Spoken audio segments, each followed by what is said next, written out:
Welcome back 40k fans, this is Stu from Battleforge Brothers channel, and as you can see, this is an army overview of my Hive Fleet Gorgoroth for the Tyranids collection.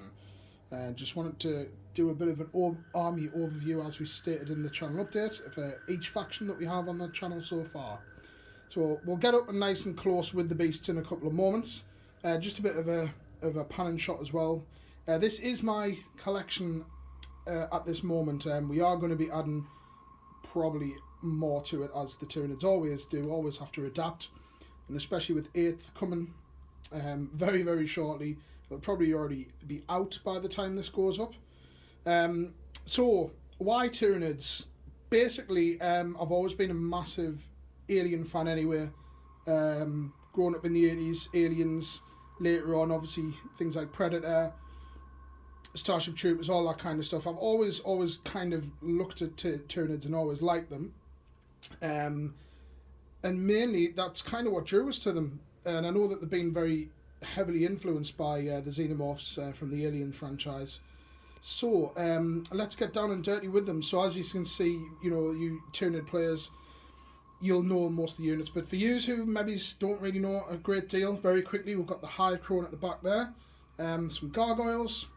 We have one of the newer additions just near the Hive Tyrant there, which is the Hive Guard. We've got warriors here. Big bulge of termagants, just with flash borers.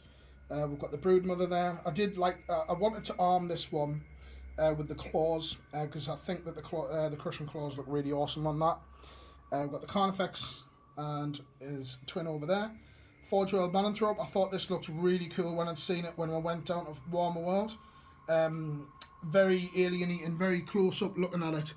You can kind of see, you won't be able to see it too well on this, but you can see faces and things like that warped into it. Very, very reminiscent of the Thing.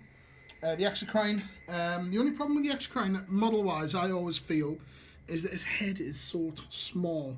I think they could have done a better job with the head, but apart from that, awesome model. Zoanthropes, the two little spores, and then of course we have the Trigon Prime. This actually was the very first Tyranid model that I got, and this is the one which I started the paint scheme on as well, which developed. I've gotten a lot of comments so far about the paint scheme, and I'm humbled by people's response to it, because I wasn't sure with it when I very first started. And obviously the two winged beasts as well. So, apart from that, I mean, the battle plan, really looking at this unit, was, as you can see, was a bit of a Nidzilla list with a mixture of little bits and bobs. You know, the gargoyles, that you haven't actually seen the gargoyles on yet, but they do make an appearance now and again. Always loved Carnifexes. I did actually have a really old Screamer Killer years ago, metal one, when I was just young and just decided to buy everything at Gene Stealers. Speaking of Gene Stealers, they are going to be one thing that I do want to add to the force. They're an iconic Tyranid unit, and I think it's about time I get some painted up as well. But at the moment, if you check out the Instagram page, you'll see what I'm currently working on, which is my Harlequins. So we'll be doing an army overview with them at some point in the future. Not for a while though, because they do take a while to paint. But just getting a closer look at this guy, as I really feel that this is what started the whole process. I did model it as the Trigon Prime, but you know, most of the opponents I've ever played against are quite happy if I use it as a Trigon as well. I won't use it as a Morlock. If I want a Morlock, I will buy a Morlock. I'm very against a lot of proxies when it kind of doesn't really resemble. I know it kind of does, but you know, I'm dead picky. But yeah, I wanted an aggressive look, and I feel that red is more of an aggressive kind of colour anyway, I suppose. You know, it always means to kind of stop. It's, you know, it's a danger symbol, so that's why I went for the red. I wanted black for the carapaces. I thought that blended really well in, personally. I mean, some people might not agree, but I thought it went quite well.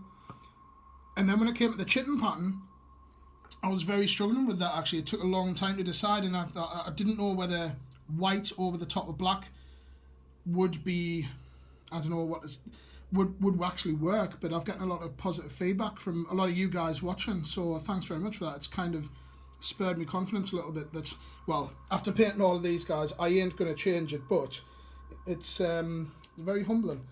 But anyway, that's really it, to be honest. Moving ahead with 8th edition, I've personally not looked at any leaks. I know there's some battle reports out there already. The books have been kind of sought after by third parties. Now, I don't care, to be honest, that them are out now. I'm waiting for the general release, and I'm wanting to also to do my own thing, as I always will.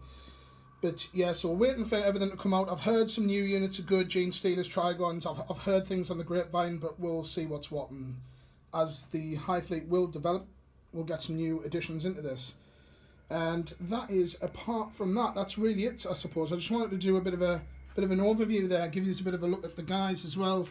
Painting the backside, painting these, but I think, you know, it is worth it once you see them all lined up, especially when you've got the Tervagon leading them on. It looks very impressive. So yeah, so that is basically it. There will be more additions to the Tyranid force in the future, but apart from that, thanks very much for watching. Stay tuned for some more content. We will be doing some more army overviews as stated. But once again, awesome checking in, guys, and stay tuned for the next vid.